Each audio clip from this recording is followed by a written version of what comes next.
Welcome to the Business Development Podcast, brought to you by the Global Business Development Association, delivering the strategies and tactics to boost your career and corporate growth.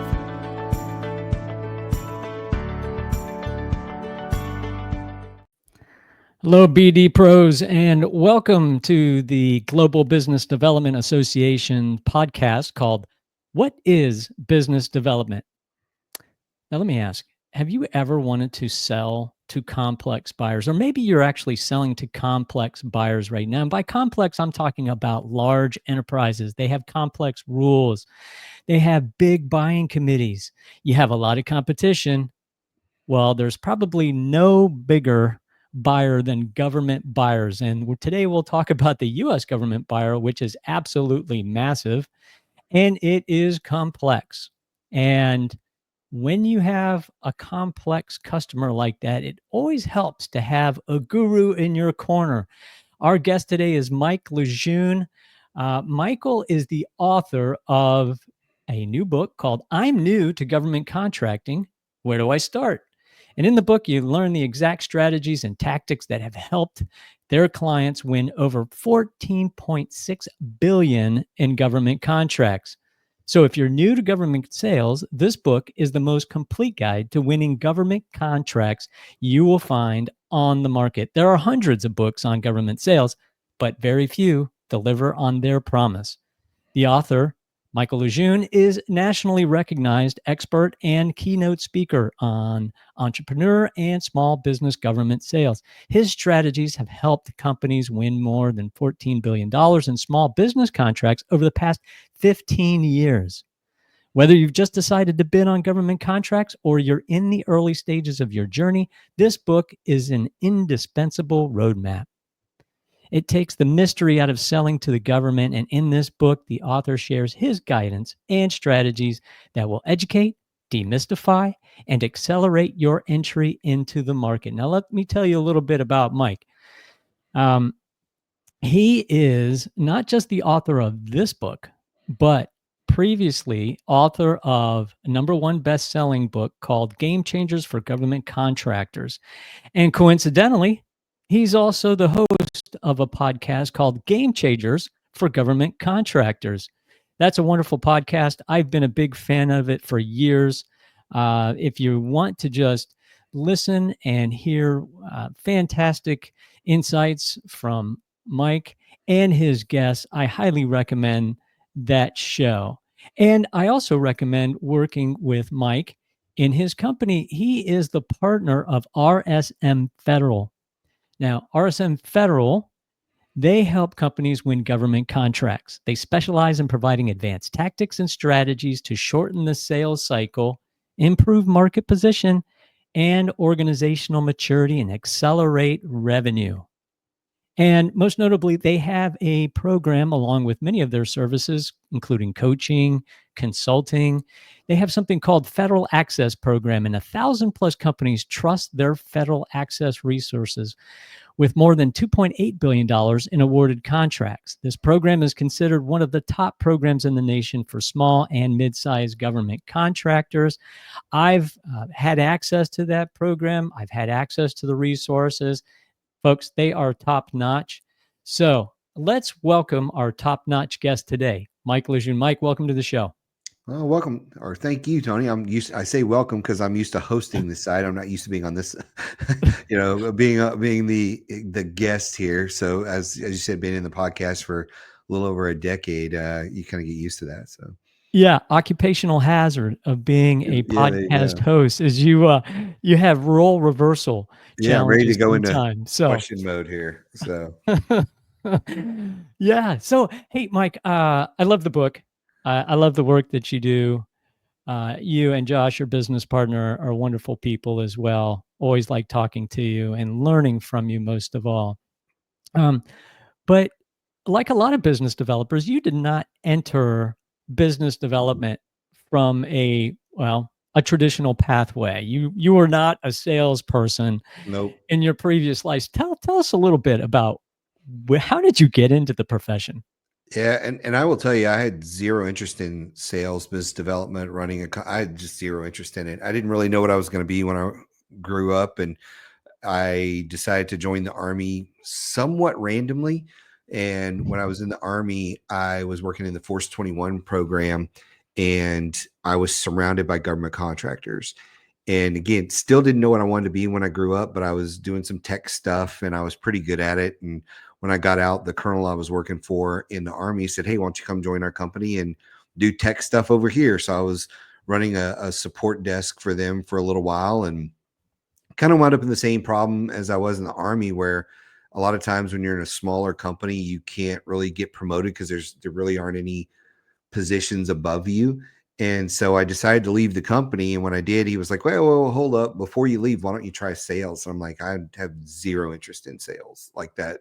And he's like, well, it'll pay more than quadruple what you're making now. I'm like, hey, all of a sudden I have interest in sales. Let's check that out. So they drug me over to the dark side, as I say. And I really loved it because I was good at it, but I didn't understand until looking back years later why I was good at it. And the number one reason I was good at it, which is a tip in the book we'll talk about in a little bit, was I'd spent 2+ years getting to know our customers. I'd built deep relationships and a lot of trust with our customers. And so sales was just super easy for me. I knew their problems, I knew their ins and outs.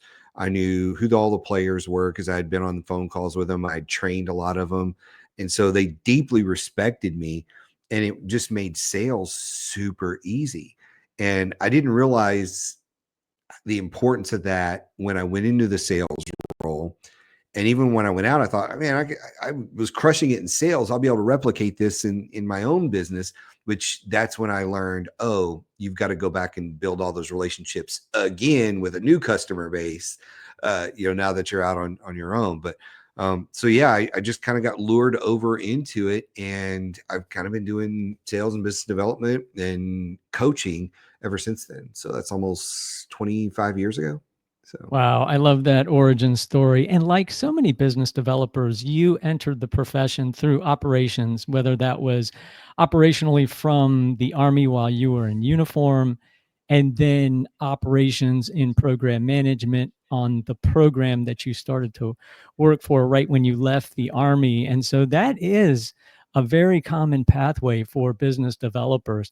And I also love how you really anchored to this concept of trust. mhm. And I always say you can't do any business development without trust. BD is nothing more than trust building. It's the first major chapter of the business development body of knowledge. We start with trust as the universal first principle of business development. And, trust consists of purpose plus empathy plus truth. That's proven by neuroscience.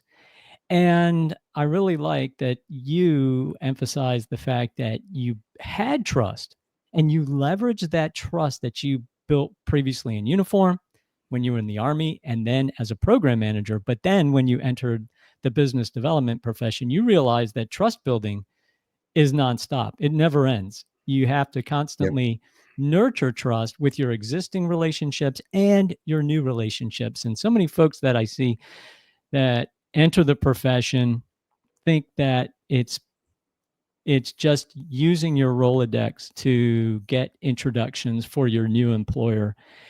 And that is the fastest way through to burn through trust, is being Mhm. transactional like that. Yep. So thank you for emphasizing that key core You're welcome. piece of all things business development. Now, Mike, tell us a little bit, but why did you write the book? I mean, you started 25 years ago, Yeah. so why now? Why this Yeah. book? Well, we've been writing books for a while, and we've written them in different areas. Like we did the Game Changers one, and Josh's book, Insider's Guide to Winning Government Contracts, and several different things. And when I looked at all of our books, I felt like there was a gap where it was almost like a bunch of cogs, but not the whole machine. And so I stepped back and said, if I were to start in government contracting today, and this is also partly all of the people that asked me, hey, I'm brand new, where do I start? The title literally came from that. I'm brand new, where do I start? I'm brand new, where do I start? 1,000 times a year, I hear that question, where do I start? So I thought, well, if I'm new to government contracting, where do I start? And I'm like, oh, there's the title of the book.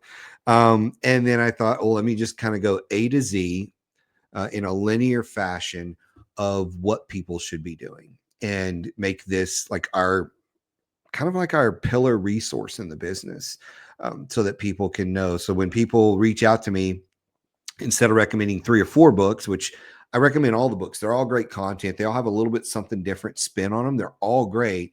But if you're brand new and you're figuring out where do I start, or if you're been in the business and you've hit a plateau, you've likely skipped a lot of steps.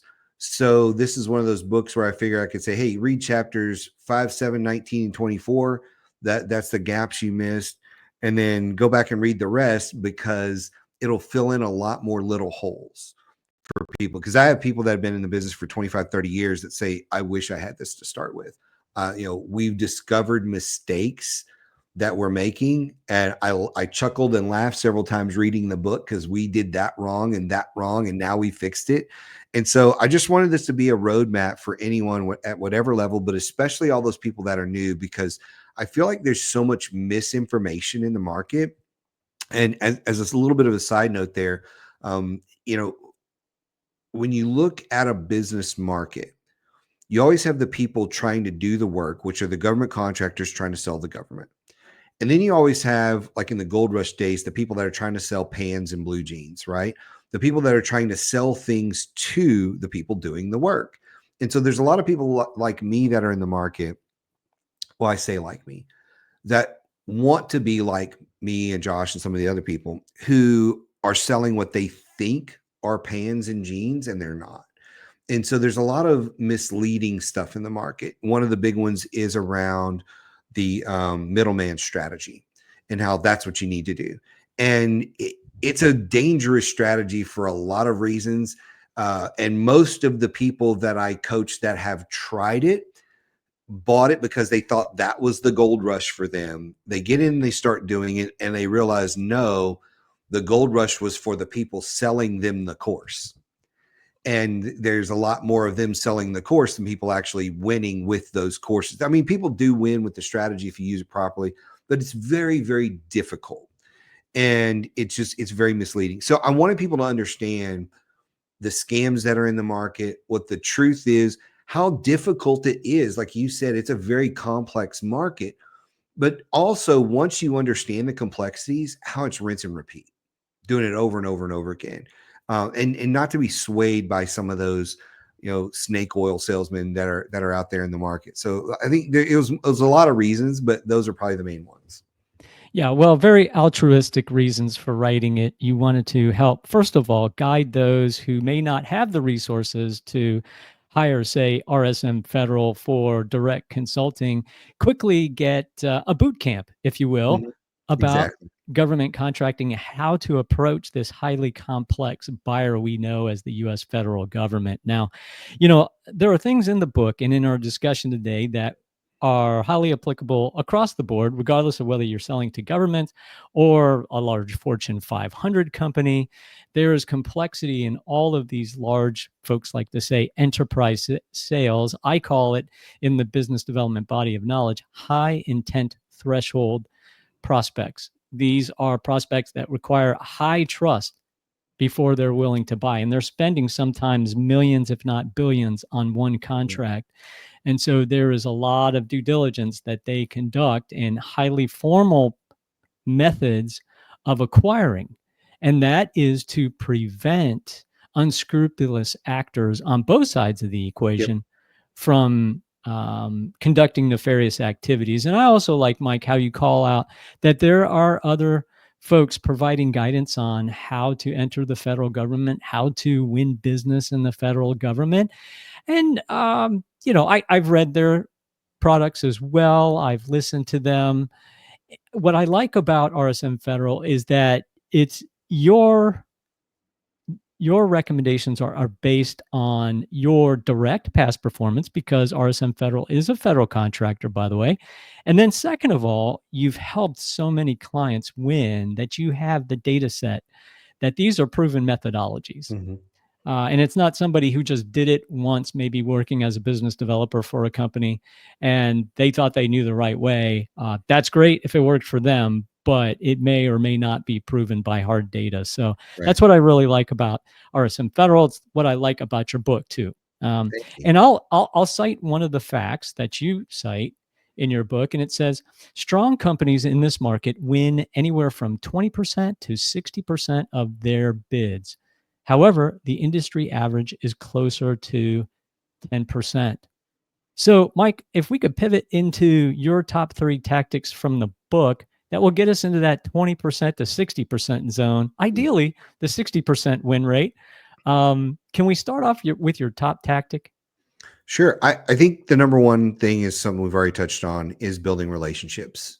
People get in this market and they often take what I consider a brute force shotgun approach of just sending stuff out to everyone. And if you really focus on the data, which is one of the things I love about this market, and there is no other market other than the government market, the federal government market, because state and local doesn't really have the data at this level. I mean, there's some data out there, but the data for the federal buyers is really, really good. Whether you're using usaspending.gov or sam.gov's data bank, you can research your buyers and figure out who buys what you sell, how they buy what you sell, and who they buy it from. And once you know that and you zero in on 2 or 3 agencies, you can start building relationships with them. And it may take you 6 to 9 months to build really strong relationships. Doesn't mean you're not going to win anything for that long.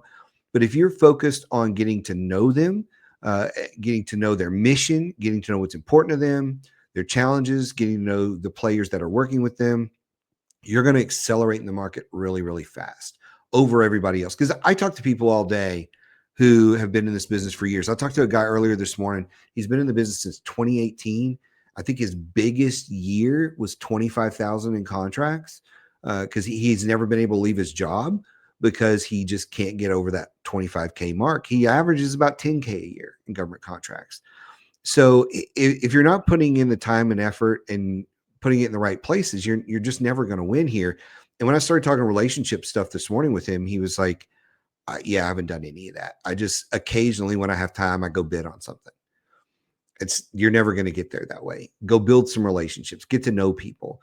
And when you're thinking about it, I always go back to, I think it's Brian Tracy came up with, people have to know, like, and trust you. Well, you've got to get out there and get in their awareness. And then they have to actually like what they see. The trust component is probably the hardest pieces, and that it takes place over time. You know, if somebody's going to drop $100,000 with you, $200,000, $2 million with you, they need to develop some trust. And that's where a lot of times marketing comes into play, where I talk about how people need to be using LinkedIn. They need to be writing articles. They need a podcast in different ways. Because I can't tell you how often I get on the phone with somebody and they've been listening to my podcast for 4 years. They already trust me 75, 80% of the way. Then 5 minutes in the conversation, they're like, I've already had a deep respect and trust for you, but I wasn't sure if the guy I was going to talk to is the same guy on the podcast, but you're exactly the same. It's exactly like talking to the guy from the podcast. And all of a sudden I go from 80% to 100%. And so there are ways you can build trust online by people spending time with you on a podcast like this, by reading your stuff on LinkedIn, wherever it may be.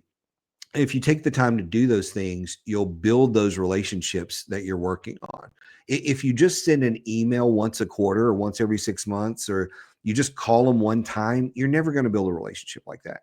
So you go in focused on building the relationship and understanding what's important to them.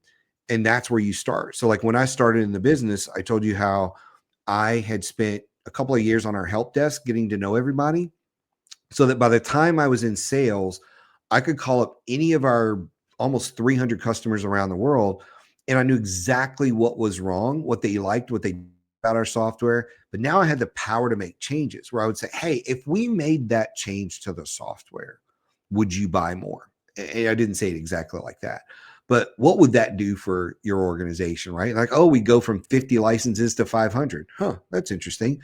And I those things that needed to be fixed.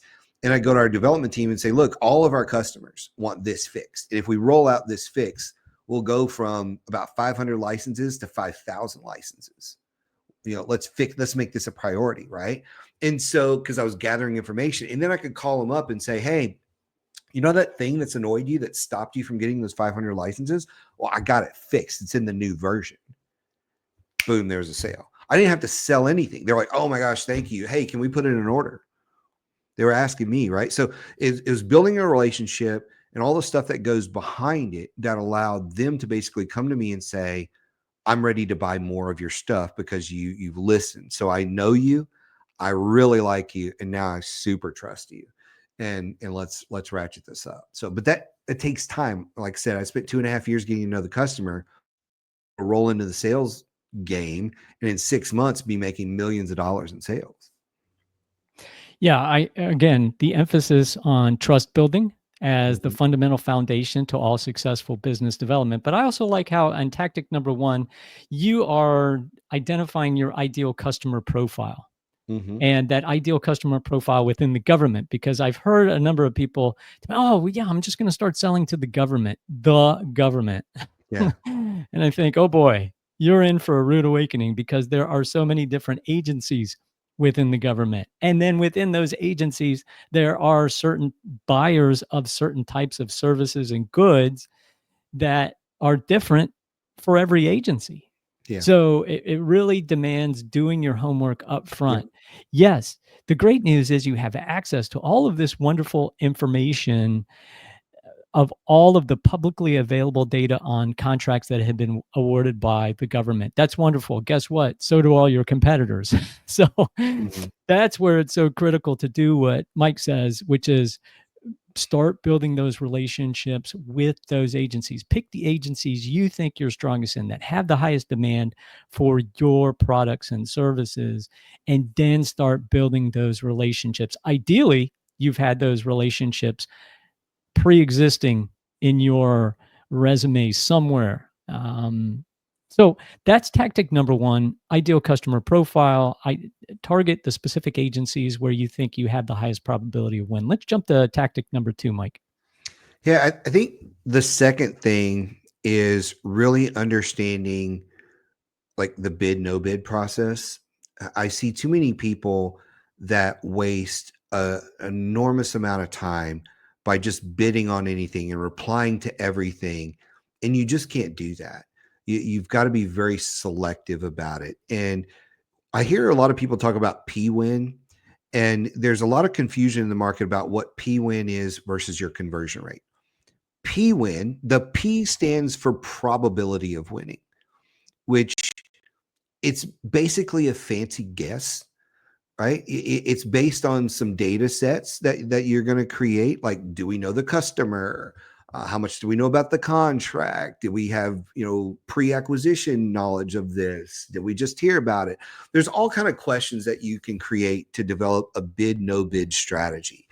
And it could be 5 questions. It could be 10 questions. It can grow over time. But you need to have a solid bid, no bid strategy where you're saying, if we don't answer 7 or 8 out of 10 of these questions, we're not going to chase it unless we can get a partner or something like that that fills in those other gaps that we have. Because in order to go from a 10% win rate to a 60, you've got to be selective about what you go after and not just chasing stuff, because you will get burnout. You will get discouraged. Your team will get burnout and discouraged if you're always losing. So a solid bid, no bid strategy will help you. And it's not just about telling you to chase something or not chase something. It's about being able to create a checklist of what's going to make you successful and a gaps list of, hey, we really want to chase this and we're only at 40% P-win. How do we get to 75, 80%? Because you may not get to 90, right? Which the goal is, hey, 75, 80%, maybe that's our threshold. You're never going to have 100% P-win unless somebody's just called you and said, I'm going to buy this from you, which you don't even have to worry about a proposal. But if you can get 75, 80%, you should probably swing the bat. It may be a lower number if you're trying to get on somebody's radar and it's not going to take a lot of time, because that's a question I ask people all the time. If they don't have enough proposals or sources sought or RFIs in their pipeline, I'll say, well, how much time is it going to take?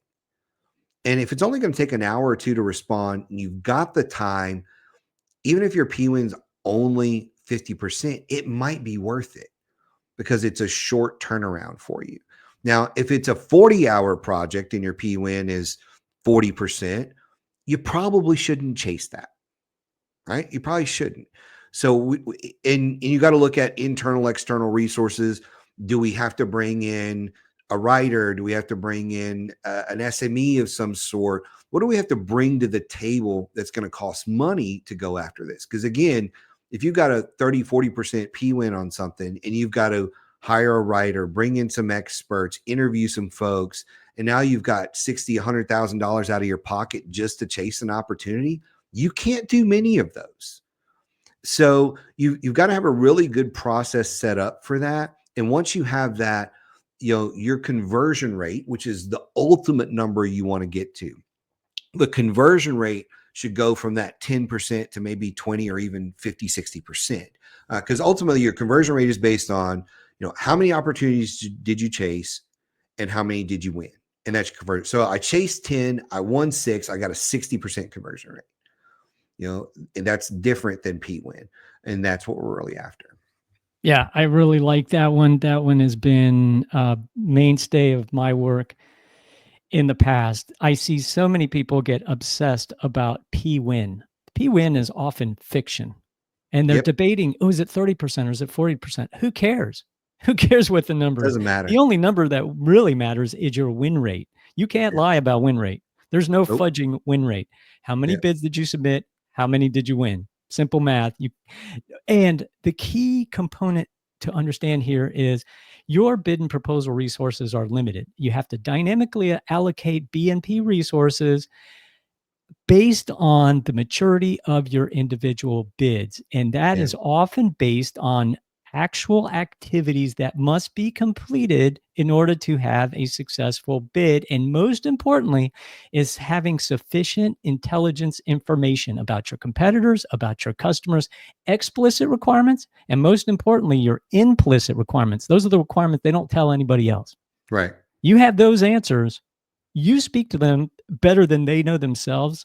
You will have a high probability of success, but you have to conduct those activities. And if those activities are not coming together, then don't go all in on that bid. Pull back some B&P funding, reallocate it dynamically. I've seen companies, they do this. They're all in. They put all their chips in one bid and you can see it go sideways. And you're like, why do you keep spending money on it? Stop that. Yeah, if you can get a compliant bid in, good, submit it. That's great. But odds are you will not be credible. You will not be compelling. So reallocate those dollars dynamically to another bid where you can have a higher probability of success. So I really like that one, Mike. You struck a nerve with me on tactic number 2. Let's jump to tactic number 3 here with the last few minutes in the show. Yeah. Tactic number 3, and this is number 3 because we only have time for 3 today. I mean, there's a bunch in the book, and this is just one of my favorites because I don't care whether you're brand new to the business or you've been doing this for 30 years and you're doing $100 million. You need to have a good teaming stable, a good set of teaming partners. And you don't get teaming partners by calling up random companies and saying, hey, let's try to work together. You don't. You get them by working with your clients or prospects to learn more about their business, like we've been talking about this whole time, the know, like, trust, all those sort of things, by really gathering that information. Because I think you need to be a master at research and investigating. You get all that information, and then you take it to a teaming partner that you've found is doing business with that agency.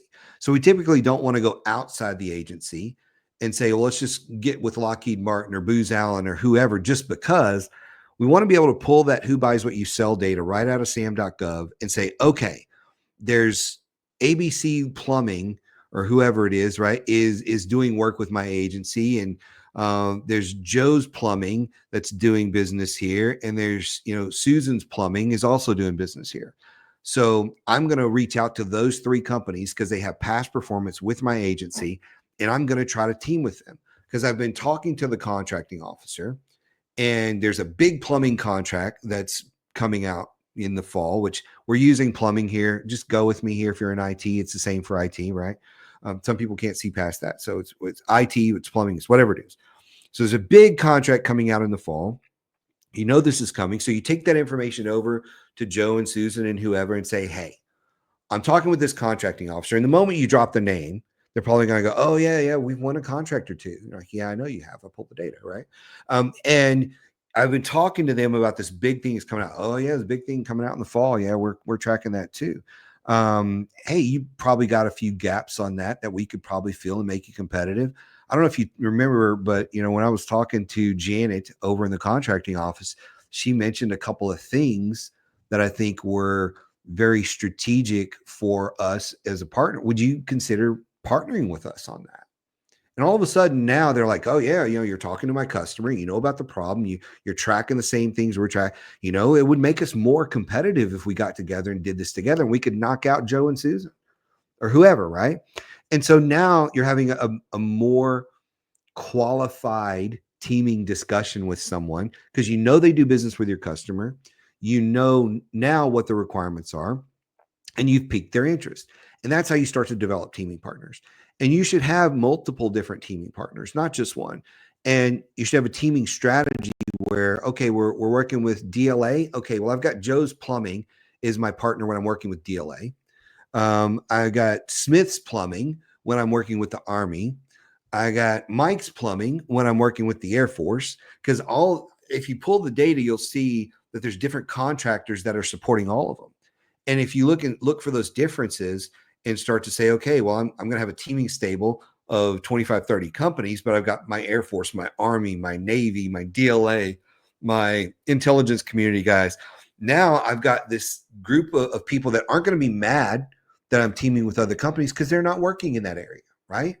And we can work together. And so now I've got this teaming stable of people that I can go back to tip number one and build relationships with.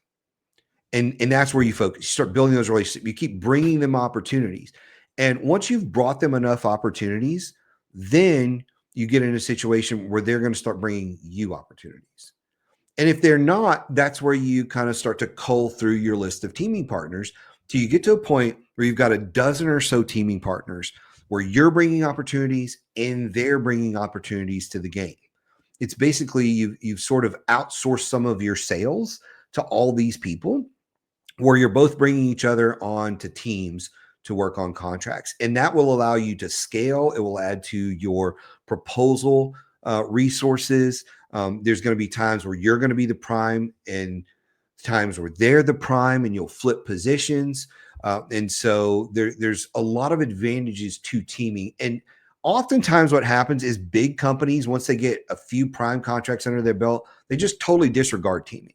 And I think that's just a very big mistake on their part, because they could have all these players out there bringing them opportunities and filling skill gaps. And so it's a great way to basically multiply your workforce without having to pay out of pocket for it. So teaming, to me, done properly, will allow you to, enhance your pipeline by 400 or 500% very, very easily. So I love tactic number 3. That's been my power move for ages now. I call it community-led growth. It's building those, I call them hunting clubs of partners where you can identify opportunities together, you can pursue opportunities together, and they can bring opportunities to you. And that provides massive scale to your business development team. You've essentially hired new business developers that are identifying opportunities, bringing them to your doorstep for $0. As long, the caveat here, and you emphasize this, Mike, is lead with value, bring value. And the cheapest thing that you have that's value is intelligence. It's market intelligence about the customer. It's about the competitors. Bringing that market intelligence, all you have to do is research, not the research that everybody hears about or reads about on the open databases, but getting in there, understanding the customer and understanding the competitive landscape. Who's bidding on what? Well, how did they do? What's been their past performance? What does the customer not like about them? All of that is extremely valuable, even to the largest bidder that could be your teaming partner. And I've seen companies succeed entering the marketplace that way, not holding their hand out, asking for bodies on a contract, instant teaming and work shared. No, That's not the way I've seen it be successful. And you've emphasized that with the billions in dollars that you've helped your clients win, Mike. Okay, let me summarize the top 3 tactics here. Tactic number 1, this is the go-to for every business developer.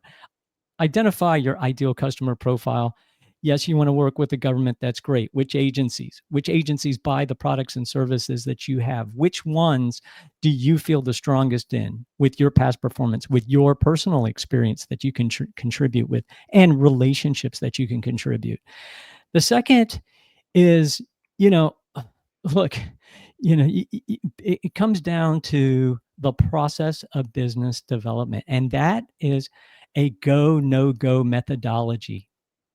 A win, a bid, no bid process that identifies all those key elements you need to have a successful bid. And if those don't come together, do not waste your B&P resources, your bid and proposal dollars, on something that just won't win. Reallocate those dollars dynamically and put them towards something where you can win. And then the third is community-led growth. And as you mentioned, Mike, it's building that stable of partners where you can bring opportunities to them, where they can bring opportunities to you. Together, you can succeed as one BD team. And remember, don't lead with your handout, lead with value. Mike, you've been a wonderful guest. Thank you.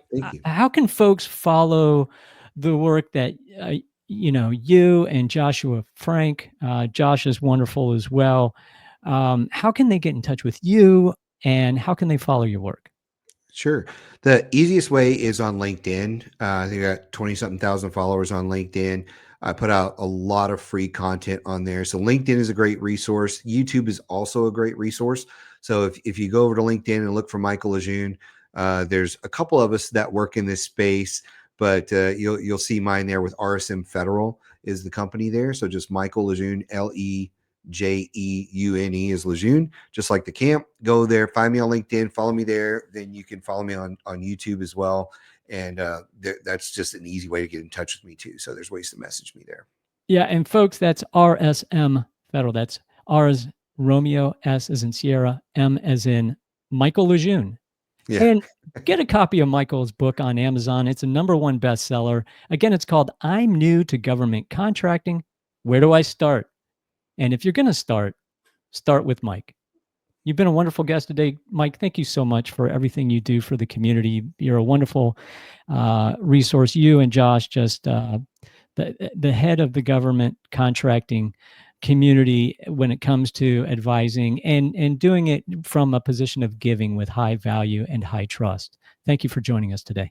Thank you, Tony. Thank you for listening to the Business Development Podcast. Join our free community of corporate partners and business development professionals advancing the art, science, and ethics of the business development profession at gbdassociation.org.